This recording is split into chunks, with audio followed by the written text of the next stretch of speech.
Good morning, everyone. Welcome to the Truman VA Hospital in Columbia, Missouri. Today we are going to do a pantry taco soup. So using any kind of canned items that you currently have in your pantry that you would want to use for this.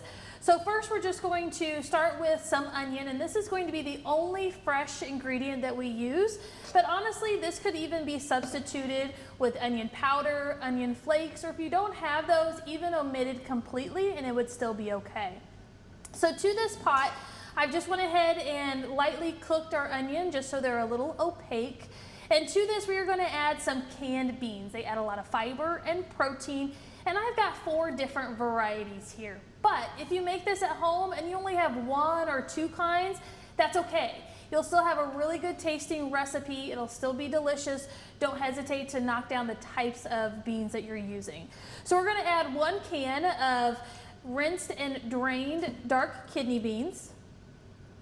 We're going to add 1 can of black beans, again drained and rinsed. 1 can of garbanzo beans. And 1 can of pinto beans. And we're just going to toss all of those in there. If you have dried beans, those could be used in place of this as well. You'll just want to soak them first. We're also going to add a can of corn. Now, if you're diabetic and want to reduce the carbohydrate content of this recipe, this part could be omitted and it would reduce that a little bit more. Then to this, we're going to add 2 cans of tomatoes and chilies. And this is going to give it its spice. So if you don't like a lot of spice and you have a mild flavor at home, use that. If you don't have the kind with chilies in it, go ahead and just use diced tomatoes that are canned. Keep the juice in there with those as well. It would be another alternative. Now to this, we're going to add about 2 cups of a beef broth. If you have a can of beef broth, that would be 1 can.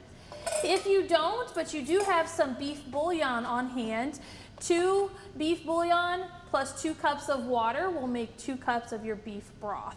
And this one here is a salt-free version, or if you have a low sodium one at hand, it's going to be a better option too. And then our last 2 ingredients, we're going to do some taco seasoning. So we're just going to open a package of taco seasoning and a packet of ranch seasoning. Now again, this one's going to have a little bit more salt to it. So if we wanted to omit this, you're still going to have good flavor, but it'll cut the salt content. If you don't have a package of taco seasoning at home, that's okay. Really all taco seasoning packets are is a mix of chili seasoning, cumin, garlic powder, and onion powder.